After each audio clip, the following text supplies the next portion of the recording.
गलती हो जाती है, हमें भी पता है गलती होती है, लेकिन गलती को गलती मान ले वही मर्द आदमी होता है। ठीक बात है।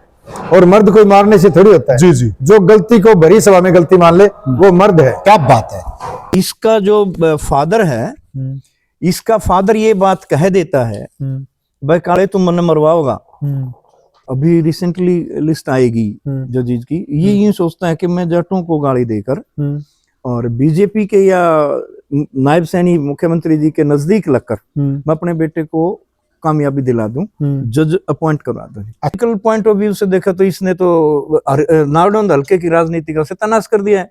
ये एक महत्वाकांक्षी व्यक्ति है, इसे अपने पद से लालच है, बस इसे पब्लिक से, किसी पार्टी से, पार्टी तो है ही नहीं इसकी कोई भी, फितरत है, फितरत है, जिस थाली में खाता है उसी में छेद करता है। वो जुमले इसलिए देता वो विधानसभा में भी तो खड़ा हो गया ऐसे ही बोल देता है, बिल्कुल ठीक बात, ऊपर बोल देता है किसी को, मतलब उसको चाहिए कि मुझे मिलना चाहिए तो ठीक, और नहीं तो मैं बोल लूंगा ऐसे ही। अब भड़का हुआ है, इसी सरकार में भी कुछ दे नहीं रखा। साथियों मैं थोड़ा सा आपको बता देना चाहता हूं, मेरे साथ गांव कोतकला के सरपंच है अनिल संधू जी, वो जुड़े हुए हैं, और इनका गांव भी हल्का नारनौंद में आता है, और हल्का नारनौंद के 2 दफा विधायक रहे हैं राम कुमार गौतम जी, और उन्होंने समाज को लेकर एक टिप्पणी की है और उससे समाज काफी गुस्से में है। तो सरपंच साहब से भी हम जानेंगे कि ये क्या सोचते हैं।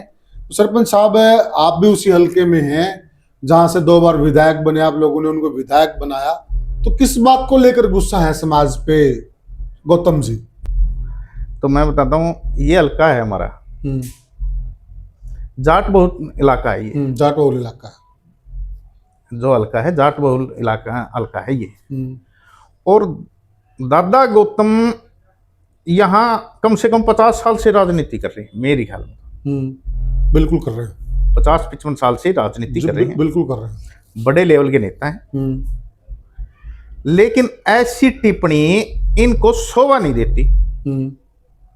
मैं जाट परिवार में पैदा हुआ हूं, जन्म लिया है मैंने, और मेरे जाटों के नहीं, किसी भी समुदाय, किसी जाति के ऊपर भी कोई भी टिप्पणी अगर करता है तो मैं उसको पसंद नहीं करता।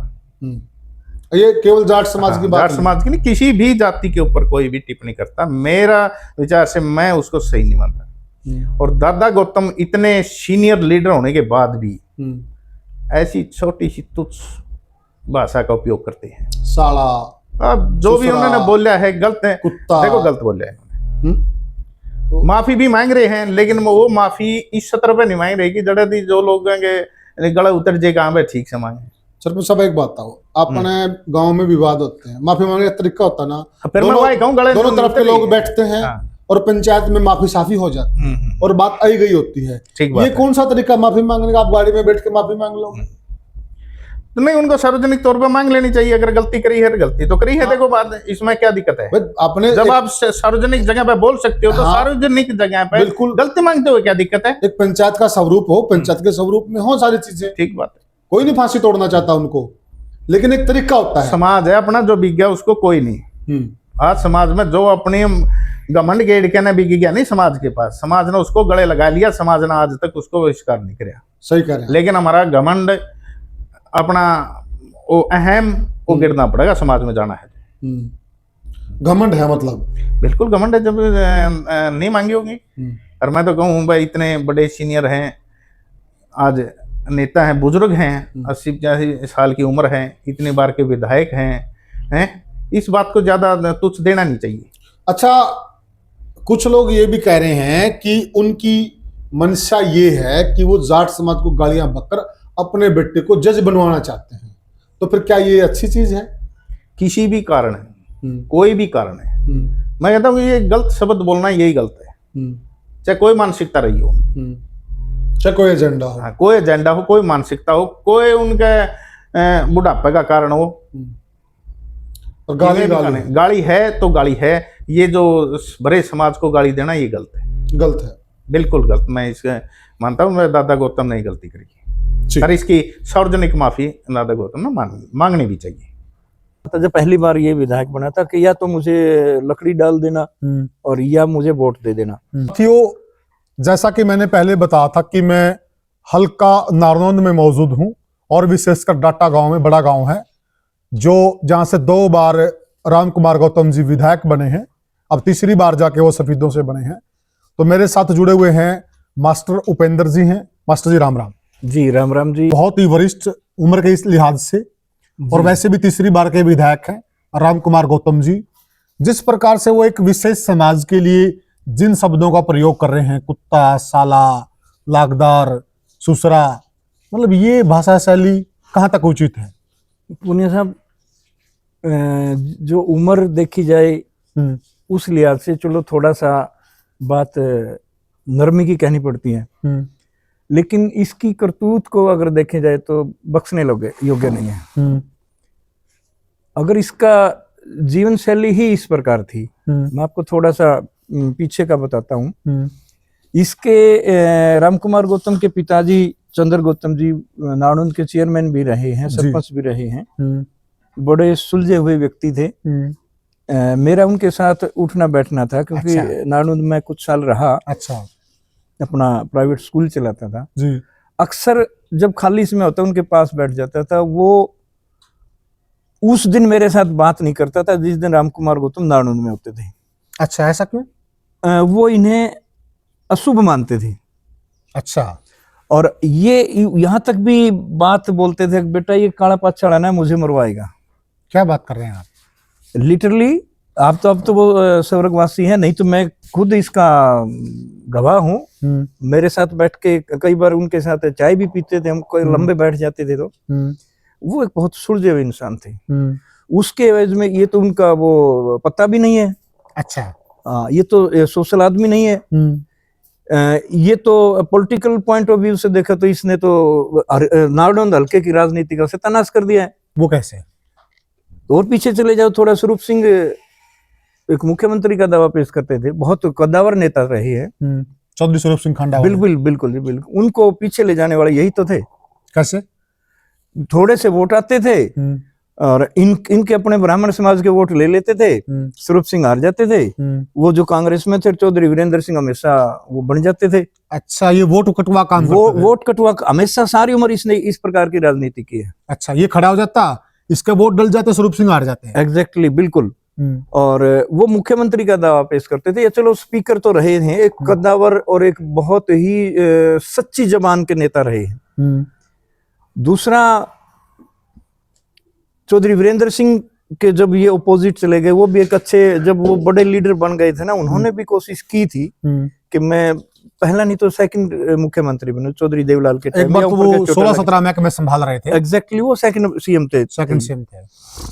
और चौधरी देवलाल सरकार में तो वो थे, संपत सिंह थे, पढ़े लिखे लोग यही थे। कैप्टन अभिमन्यु के टाइम उनको हराने वाले तो यही हैं, कैप्टन अभिमन्यु। अगर ये कैप्टन अभिमन्यु को जीतने देते तो वो भी एक मुख्यमंत्री का दावा पेश करते थे। तो दुर्भाग्य रहा है नाड़ुंद कॉन्स्टिट्यूएंसी का, नाड़ुंद हल्के का, कि इस जैसे व्यक्तित्व ने नेतृत्व किया है और इन्होंने मुख्यमंत्री बनने से 2 शख्स को या 3 शख्स को रोका है। अच्छा। अब ये बताओ, यहाँ के इस कॉन्स्टिट्यूएंसी के लिए तो कोतरी का काम करके ना। जी जी जी। तो ये इस प्रकार के बहुत से कहानी जबान पे तो इनके वो सरस्वती कभी आई ही नहीं। क्या हल्के को इस बात को लेकर पश्चाताप है कि इस जैसे व्यक्ति के लिए, कैप्टन अभिमन्यु जैसे व्यक्ति को हरा दिया, इस बात को लेकर पश्चाताप है? बिल्कुल है जी। अभिमन्यु चलो बीजेपी पार्टी में रहे हैं, एक बहुत बड़े उद्योगपति भी रहे हैं, उनकी कार्यशैली काफी डिफरेंट है। अब इनको बनाकर उन्होंने क्या ले लिया, लोगों ने क्या ले लिया? जब भी ये बने, 2 बार बने हैं, इन्होंने कोशिश की है, ये इनके इन प्रकार ने मुझे मंत्रालय मिले, किसी भी प्रकार का मंत्रालय मिले। दुष्यंत के कहने से एक चौधरी देवीलाल की छवि दिखाई दी। वो लोकसभा के सांसद भी रहे और कुछ समय बाद उन्होंने जैसे जेजेपी अपनी पार्टी बनानी पड़ी उन पारिवारिक मतभेद की वजह से, और बनाने के बाद राम कुमार गौतम को एक हाईलाइट कर दिया कि भाई दादा दादा दादा वो करके इनको टिकट दे दी और अर्ज किया लोगों से, देवीलाल का वास्ता दिया, बीजेपी को गालियां दी, दुष्यंत ने इनको एमएलए बना दिया। एमएलए बनते ही जब वो बारी महकमे मंत्रालय बांटने की बारी आई, इनको कुछ भी नहीं मिला, तो उसी समय गाली देने लग गया था। दुष्यंत को, यानी ये एक महत्वाकांक्षी व्यक्ति है, इसे अपने पद से लालच है बस, इसे पब्लिक से, किसी पार्टी से, पार्टी तो है ही नहीं इसकी कोई भी। नहीं, अब समाज को क्यों गाली दे रहा है ये किसान समाज? फितरत है, फितरत है, जिस थाली में खाता है उसी में छेद करता है। या कोई हिडन एजेंडा? क्या क्या महत्वाकांक्षा हो सकती है मास्टर जी? महत्वाकांक्षा, अब देखो ये तो कब्र में पांव लटकाए बैठा है। इसने 3 योजना पहले भी ये कहा था, जब पहली बार ये विधायक बना था, कि या तो मुझे लकड़ी डाल देना और या मुझे वोट दे देना। ये तो मुकर जाता उस बात से, मुकरता है, मुकरता जबान नहीं है। उस टाइम तो हमारा गांव भी इसी हल्के में था। बिल्कुल था, इसकी कोई जबान नहीं है, जो किसी भी चीज की कोई जबान नहीं है। हमेशा इसने हल्के को पीछे रखने का काम किया है। ये बड़ी बात है साथियों, जो मास्टर जी कह रहे हैं, ये पहले भी चर्चा में आई ये चीज। इन्होंने साफ शब्दों में कहा था और कि या तो मुझे वोट दे दो या लकड़ी डालो, या लकड़ी दे दो। यानी कि एक सहानुभूति, लोगों की सिंपैथी लेकर ये 2005 में विधायक बना था। उससे पहले जितने चुनाव इसने लड़े हैं वो हारे हैं, सिर्फ ये वोट कटवा की भूमिका में रहा है। बिल्कुल जी। और अभी आप कह रहे हैं कि कब्र में पांव लटकाए बैठा है, मतलब उसके बाद तो 3 योजना हो चुकी है। 3 योजनाओं में 2 बार तो यहाँ से बन लिया, एक बार वो सपीतों जाके बन गया, वो नया चेहरा था जी। अब इसका देखा और बारी नहीं लगने की, बीजेपी इसको टिकट नहीं देगी। अब इसका मेन उद्देश्य लिटरली मैं बताता हूँ क्या है। जैसे बेटा है इनका रजत गौतम, और अभी रिसेंटली लिस्ट आएगी जजीज की, ये यूं सोचता है कि मैं जाटों को गाली देकर और बीजेपी के या नायब सैनी मुख्यमंत्री जी के नजदीक लगकर मैं अपने बेटे को कामयाबी दिला दूं, जज अपॉइंट करवा दूं। अच्छा, इसका मुख्य उद्देश्य अब जाटों को गाली देने का ये है। अच्छा, यानी कि अपने आका को खुश करना चाहता है। बस ये और कल की कुछ समय पहले देखिए पुनिया साहब, वो क्या थे, नायब सैनी को कहते थे ये मुख्यमंत्री थोड़ा ही तो एक हंसने की दुकान है, इस तरह की कोई बातें कहते थे। आज मुख्यमंत्री नायब सैनी जी से इतने चिकने लगने लग गए, इतने अच्छे लगने लगे। हाँ, तो वो इसीलिए लगते हैं, ये अपने बेटे को वहां सेट करना चाहता है। और आज अगर इस उम्र में वो हाई कोर्ट का जज बनता है तो आने वाले टाइम में नेचुरली आगे तक जाएगा। चलो हम तो कहते हैं आगे बढ़े बच्चा, लेकिन समाज को गाली क्यों? समाज को गाली क्यों? इसकी जबान शुरू से ही इतनी गंदी है, लोग समझ नहीं पाए और लोगों को बरगला कर किसी न किसी बहाने ये वोट लेता रहा। वो इसकी किस्मत का ही बोल सकते हैं भाई, किस्मत, क्वालिटी नहीं है कुछ भी, किस्मत है। अब शायद इसका ये आखिरी है, गांव में या किसी गलियों में या कहीं भी हल्के में निकलने लायक नहीं रहेगा, इससे गाड़ियां मिलेंगी।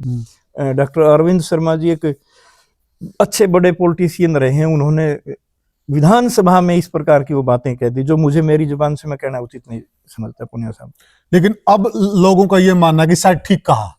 हाँ, जो बहुत से लोग ऐसे हैं जो पहले ये मानते थे कि डॉक्टर अरविंद शर्मा ने गलत बात कही है, वही लिटरली लोग कैमरे के सामने या पीछे या गलियों में या चौपालों पर जहां बैठते हैं वो बोलते हैं इस बात को, मतलब बिल्कुल ये वास्तव में गोबर खाना है।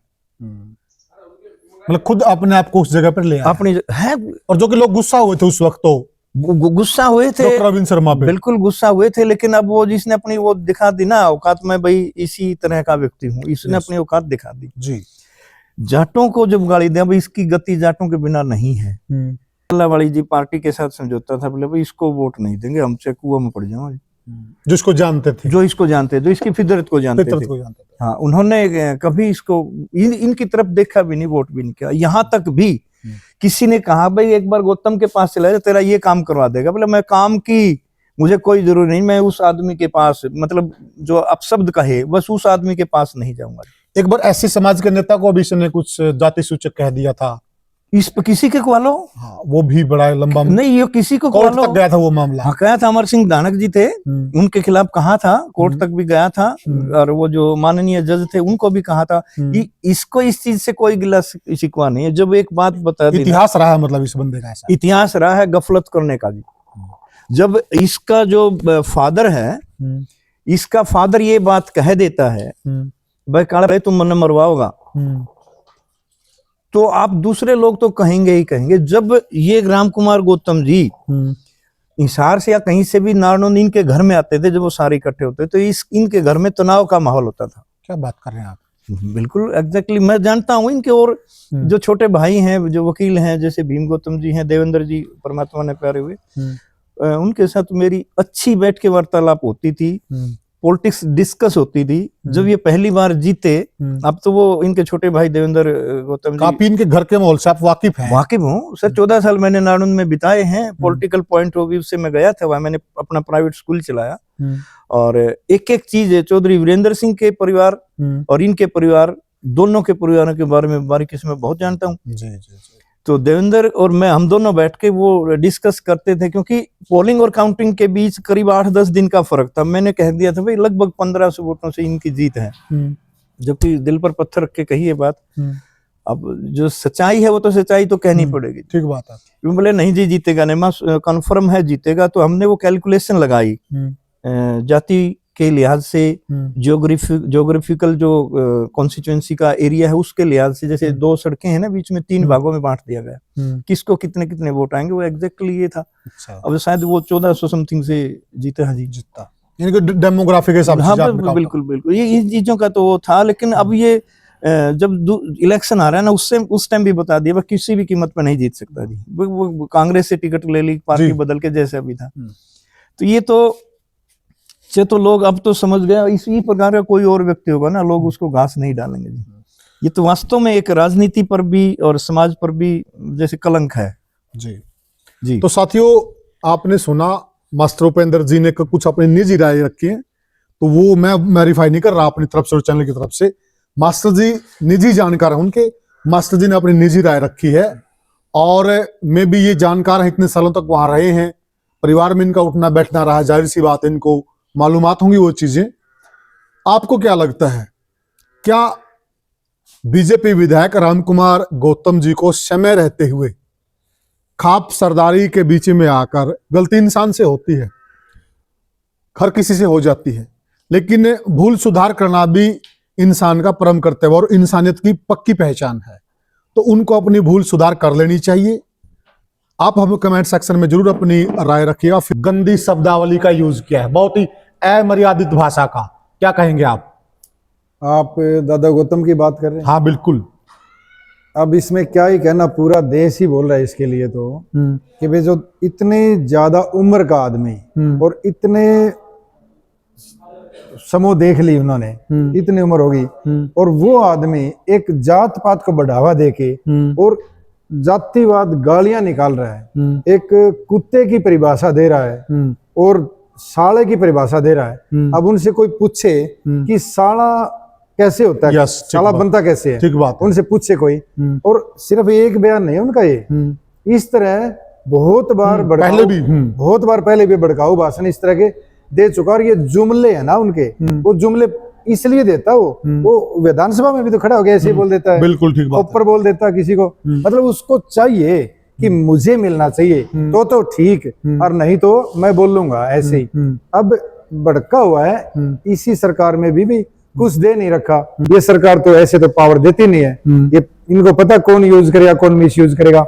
जब इनको बोलना ही नहीं आता, इस तरह जातिवाद जाति सूचक गालियां निकालता है, तो ये लीडर थोड़ी हो सकता है। फिर इस सरकार की बढ़ास से समाज पे क्यों निकाल रहा है? समाज पे हाँ, यही तो मारो सरकार को, सरकार के टक्कर मारो, जाके और मांग लो कि मैं देनी है, तो बिल्कुल काबिल होगा तो दे देंगे, अगर काबिल नहीं है तो वो तो काबिलियत तो दिखाई दी। मैं तो कह रहा हूँ कि जब ये 2014 में चुनाव लड़ा था ना, जब ये नारनौंद से जीता था, जब नारनौंद की जनता ने एक हीरा खोया था, हीरा 19 में, हाँ 2019 में, हाँ हीरा खोया था, 14 में तो बने थे 19 में हीरा खोया था। कैप्टन साहब को हराया, कैप्टन साहब को हरा के, कैप्टन साहब तो समाज के बेटे को हराया, इनको जितवाई इसी समाज ने। नारनौंद का हीरा है कैप्टन साहब, आज भी है। कैप्टन साहब को तो इन लोगों ने दुखी कर दिया ऐसे ही, छोटी सी बात, इनको जिताना कितना मुनासिब था बताना, इनकी सरकार नहीं और नहीं।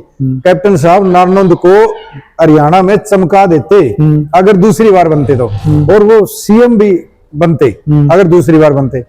नारनौंद की जनता ने हीरा खोके और ऐसे इंसान को वो दे दिया मौका जो गालियां देता फिर। क्या बीजेपी को एक्शन नहीं लेना चाहिए इसके खिलाफ? बीजेपी को एक्शन लेना ही लेना चाहिए कि ऐसे बीजेपी को ही तो बदनाम कर रहे हैं ना, बदनाम तो बीजेपी हो रही, बीजेपी का लीडर ऐसे ही है, बात है, बीजेपी का लीडर अमर्यादित भाषा का प्रयोग कर रहा है। तो बीजेपी को तो एक्शन लेना चाहिए भाई, ऐसे आदमियों को हटा देने चाहिए ना, सस्पेंड कर देने चाहिए, जो भी उनके नॉर्म्स होते हैं वो करने चाहिए इनके खिलाफ। कुछ भी बोल देता है, कभी भी कुछ भी बोल देता है, फिर माफी मांगता है बेलगाम। अरे हम तो ना जात पात समझते ही नहीं। मैं तो चंद्रशेखर जो पंडित ही थे, चंद्रशेखर, मैं तो शुरू से उनका फैन हूँ चंद्रशेखर का। अब मैंने तो नहीं सोचा वो जाट नहीं है क्या, वो ब्राह्मण क्यों है, जाति में क्या रखा है, जाति तो बनाई बांटने के लिए थी, नहीं तो हमारी जाति एक है सबकी। इसलिए दादा से मेरी तो ये सलाह है कि इस तरह की शब्दावली का प्रयोग ना करके, अगर समझ में नहीं आ रहा, दिमाग बुढ़ा हो गया अगर, तो अपने घर बैठ जाए, ठीक बात, कम से कम गलत बोलने से चुप रहे तो अच्छा है। मैं तो ये कहना चाहूंगा जी। और क्या खाप सरदारी के बीच में उन्होंने इस चीज का खेद व्यक्त नहीं करना, खाप सरदारी के बीच में आना चाहिए? जी, उन्होंने कैमरे पे किया है कि मैं माफी मांगता हूँ, नहीं ऐसे नहीं होता। खापों के बीच में आए और खड़ा होकर, कहीं दिक्कत क्या है, अगर गलती की तो हाथ जोड़ के माफी मांग ले, दिक्कत क्या है इसमें? ठीक बात है। अब मुझसे गलती हुई तो मैं भी माफी मांगूंगा, सही बात है, गलती किससे नहीं होती। ठीक है, मामला हल होगा खाप सरदारी के बीच। जी, गलती हो जाती है, हमें भी पता है गलती होती है, लेकिन गलती को गलती मान ले वही मर्द आदमी होता है। ठीक बात है। और मर्द कोई मारने से थोड़ी होता है। जी जी, जो गलती को भरी सभा में गलती मान ले वो मर्द है। क्या बात है साथियों, ये विचार हैं सुहास फौजी के, और आपके क्या विचार हैं आप बताइए।